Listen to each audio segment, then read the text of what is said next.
E então começa mais um Nerd com Cerveja.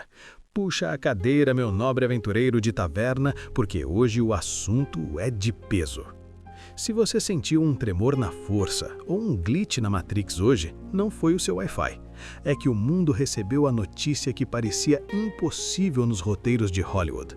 O mestre dos memes, o dono do Roundhouse Kick, o homem que contou até o infinito 2 vezes, Chuck Norris subiu de nível. No post de hoje lá no Insta, a gente já prestou aquela homenagem, mas aqui o papo é mais profundo, como um mergulho numa caneca de stout artesanal. Vamos ser sinceros, Chuck Norris não é apenas um ator. Ele é uma build quebrada de RPG que os desenvolvedores esqueceram de nerfar. O cara começou treinando com o Bruce Lee e diz a lenda que o Bruce só venceu naquele filme porque o roteiro era de ficção científica. O que eu acho fascinante na figura dele é como ele atravessou gerações. Ele saiu dos filmes de luta dos anos 70 e 80, passou pelo Walker Texas Ranger nos anos 90 e quando a internet nasceu, ele se tornou o primeiro grande mito. Os Chuck Norris Facts foram o nosso primeiro grande meme nerd de escala global. Quem não lembra de Chuck Norris não dorme, ele espera, ou Chuck Norris foi picado por uma cobra e depois de 3 dias de agonia, a cobra morreu. Isso é cultura nerd raiz, meus amigos. Analisando a lore do Chuck, ele era o arquétipo do herói imparável. Enquanto o Stallone era o cara que apanhava para ganhar no final e o Schwarzenegger era a força bruta tecnológica, o Chuck era o equilíbrio. Ele tinha a técnica marcial, o carisma do cowboy e aquela aura de que nada podia feri-lo. Lembro de assistir Braddock e pensar, cara, esse cara sozinho resolve a guerra e ainda volta para casa a tempo de abrir uma gelada com os dentes.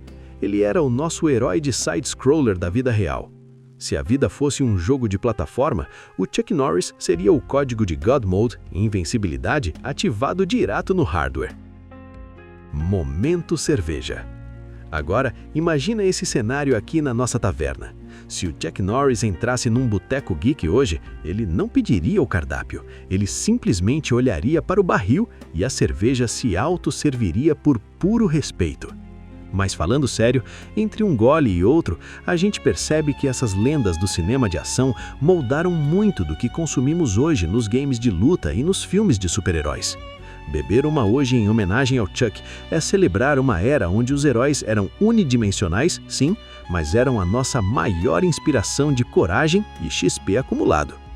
Sempre bebendo com moderação, porque se você exagerar, é capaz de tentar dar um roundhouse kick e acabar na ala de cura do hospital mais próximo, e você não tem os pontos de vida dele, beleza? É isso, clã. O mestre partiu para outra dimensão, provavelmente para ensinar o Superman a lutar de verdade ou para dar um buff no Thor. A gente fica aqui com os filmes, os memes e essa saudade de um cinema que não se levava tão a sério, mas que entregava tudo na porradaria franca. Se você tem algum Chuck Norris fact favorito ou aquela história de infância assistindo os filmes dele na TV, não guarda para você. Segue o Nerd com Cerveja no Instagram, comenta no post de hoje e me conta qual foi o momento mais apelão que você já viu o mestre fazendo na tela. A gente se vê na próxima rodada de XP e Cultura Nerd. Fui! Será que você consegue citar um meme do Chuck Norris que eu esqueci? Me conta lá no Insta do Nerd com Cerveja.